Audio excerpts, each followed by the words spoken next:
Olá! Hoje a gente vai mergulhar num texto assim fundamental sobre as origens de tudo. Gênesis, capítulo 1.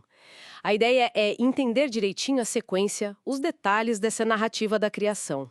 É um texto riquíssimo, né? Cheio de camadas. Com certeza. E começa com aquela imagem poderosa. No princípio criou Deus os céus e a terra.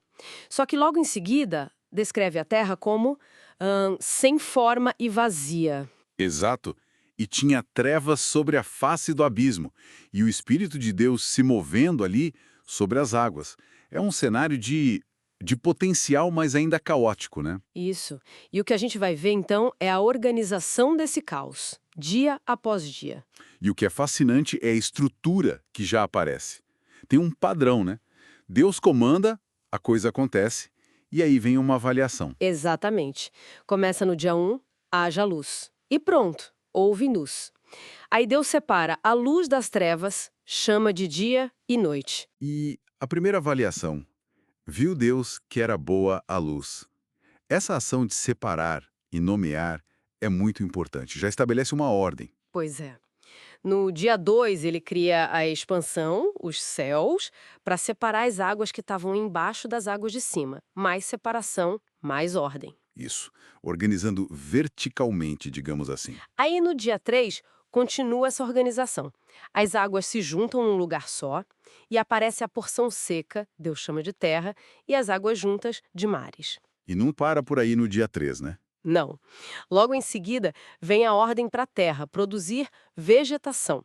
Ervas que dão semente, árvores que dão fruto, cada uma segundo a sua espécie. Essa repetição, segundo a sua espécie, é muito interessante. Sugere uma diversidade organizada desde o começo da vida vegetal.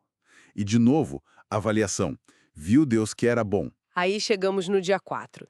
E aqui a coisa fica bom. Mais cósmica, né? Deus coloca os luminares no céu. O sol para governar o dia, a lua para a noite e as estrelas também. E a função deles é bem clara: separar dia e noite de novo, servir de sinais para tempos, dias, anos e, claro, iluminar a terra. E mais uma vez, viu Deus que era bom. A estrutura temporal do nosso mundo está sendo montada ali. Exato. No dia 5, o foco muda para a vida animal. As águas começam a fervilhar de vida. Isso, grandes criaturas marinhas e todo ser vivente que se move nas águas. E também as aves que voam sobre a terra. E, de novo, a frase: criados conforme as suas espécies. E tem uma novidade aqui, né? A primeira bênção. Deus abençoa esses seres dizendo: frutificai e multiplicai-vos. O impulso para a vida se espalhar. E a avaliação. Continua. Viu Deus que era bom. Bom, chegamos ao dia 6, o último dia da criação ativa. Primeiro, a terra produz os animais terrestres. Sim, os domésticos, os selvagens, os répteis, cada um também conforme a sua espécie. E claro, viu Deus que era bom. Mas aí vem o clímax do dia 6 e talvez de toda a narrativa, né? A criação da humanidade. É um momento diferente. A linguagem muda. Não é mais produz a terra ou produzam as águas. Qual é que o texto diz? É um façamos o homem à nossa imagem, conforme a nossa semelhança. Esse façamos do plural é muito discutido, mas indica uma ação divina mais direta, mais pessoal, talvez. Intrigante. E aí continua: e criou Deus o homem à sua imagem. Homem e mulher os criou. Exato. A imagem de Deus refletida na humanidade, em ambos, homem e mulher. E eles recebem uma bênção parecida com a dos animais. Frutificai, multiplicai-vos, enchei a terra. Mas tem um acréscimo importante.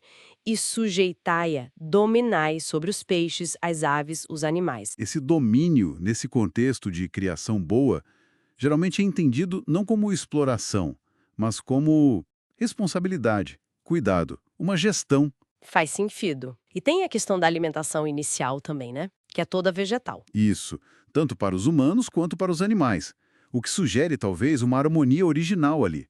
E no final desse dia 6, depois de criar a humanidade, vem a avaliação final, olhando para tudo que foi feito. E aí não é só bom, o texto diz, e viu Deus tudo quanto tinha feito, e eis que era muito bom.